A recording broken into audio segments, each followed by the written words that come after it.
बच्चों, हमने पढ़ा था कि रमाबाई के पति की मृत्यु हो जाने के बाद वे अपनी पुत्री के साथ अपनी जन्मभूमि लौट गई।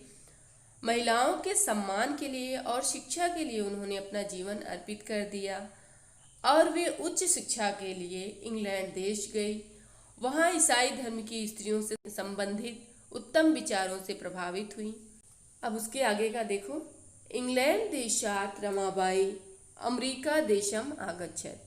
इंग्लैंड देशात मतलब इंग्लैंड देश से रमाबाई अमेरिका देशम अमेरिका देश आगच्छत गई। जब वे उच्च शिक्षा के लिए इंग्लैंड देश गई थी, फिर वे इंग्लैंड देश से कहाँ गई? अमेरिका देश गई। तत्र सा भारतस्य विधवा स्त्रीणां सहायतार्थम अर्थ संचयम आकरोत्। तत्र वहाँ सा वे भारत की विधवा स्त्रीणाम विधवा महिलाओं की सहायता के लिए अर्थ संचयम धन संचय किया। क्या किया? धन को इकट्ठा किया। कहाँ पर? अमेरिका देश में। भारतम प्रत्यागत मुंबई नगरे सा शारदा सदनम अस्थाप्यत। भारत प्रत्यागत लौटकर मुंबई नगर में सा वे शारदा सदन की स्थापना की। कौन किया? रमाबाई। जब वे भारत आई तो उन्होंने शारदा सदन की स्थापना की। अस्मिन् आश्रमे निस्सहाया स्त्रियः निवसन्ति स्म। अस्मिन् इस आश्रम में निसहाया मतलब बेसहारा स्त्रियां महिलाएं निवसंती रहती स्म थी। जो शारदा सदन की स्थापना की थी, उस आश्रम में बेसहारा स्त्रियां, जिनका कोई सहारा नहीं रहता था, वे स्त्रियां वहां पर रहती थी। तत्र स्त्रियां मुद्रण टंकण काष्ठकलादीनाच प्रशिक्षणमपि लभन्ते स्म। तत्र वहाँ स्त्रियां मुद्रण यानी छपाई, टंकण यानी टाइपिंग, काष्ठकलादी नाच और काष्ठकलादी लकड़ी की कला आदि का प्रशिक्षण लभन्ते स्म प्राप्त करती थी। अर्थात वहाँ कहाँ? जो मुंबई नगर में शारदा सदन था, वहाँ पर महिलाएं छपाई, टाइपिंग, लकड़ी की कला आदि का प्रशिक्षण प्राप्त करती थीं। परम इदम सदनम पुणे नगरे स्थानांतरितम जातम। परम यानी परंतु, इदम यह सदन पुणे नगर में स्थानांतरित जातम हो गया। परंतु यह सदन पुणे नगर में स्थानांतरित हो गया। ततः पुणे नगरस्य समीपे केण्गांव स्थाने मुक्ति मिशन नाम संस्थानम तयः स्थापितम।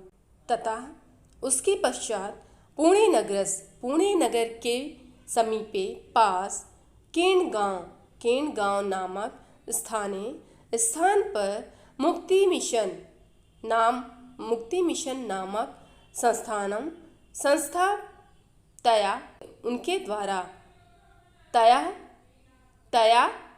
द्वारा किनके द्वारा? पंडिता रमाबाई के द्वारा स्थापित की गई। अर्थात पुणे नगर के पास केण्गांव नामक स्थान पर पंडिता रमाबाई के द्वारा मुक्ति मिशन नामक संस्था स्थापित की गई। अत्र अधुना अपि निराश्रिताः स्त्रियः सम्मानं जीवनं यापयन्ति। अत्र यहाँ अधुना अपि भी निराश्रिता अर्थात बेसहारा स्त्रियां महिलाएं सम्मान का जीवन यापयन्ति। अर्थात यहाँ अभी भी बेसहारा स्त्रियां महिलाएं सम्मान के साथ अपना जीवन बिता रही। 1922 तमे ख्रीष्टाब्दे रमाबाई महोदयायाः निधनम् अभवत्। 1922 तमे ख्रीष्टाब्दे 1922 ईस्वी में रमाबाई महोदय का निधनम अभवत् निधन हो गया अर्थात मृत्यु हो गया। सह देश विदेशानाम अनेकासु भाषासु निपुणा आसीत्। सा वे कौन? रमाबाई देश विदेशानां देश विदेश की अनेक भाषासु भाषाओं में निपुण आसीत् थी। रमाबाई देश विदेश की अनेक भाषाओं में निपुण थी। समाज सेवायाः अतिरिक्तं लेखन क्षेत्रे अपि तस्याः महत्वपूर्णम् अवदानम् अस्ति। समाज सेवा के अतिरिक्त लेखन क्षेत्र में अपि भी तस्याः अर्थात उनकी महत्वपूर्ण अवदानम योगदान अस्ति है। किनका? रमाबाई का। समाज सेवा के अतिरिक्त लेखन क्षेत्र में भी उनका महत्वपूर्ण योगदान है। स्त्री धर्म नीति हाई कास्ट हिंदू विमेन इति तस्याः प्रसिद्धं रचनाद्वयं वर्तते। स्त्री धर्म नीति और हाई कास्ट हिंदू विमेन इति ए तस्याः अर्थात उनकी प्रसिद्धम यानी प्रसिद्ध रचनाद्वयम दो रचनाएं वर्तते हैं। रमाबाई की दो प्रसिद्ध रचनाएं हैं। कौन कौन सी हैं? स्त्री धर्म नीति और हाई कास्ट हिंदू विमेन। ये उनकी दो प्रसिद्ध रचनाएं हैं।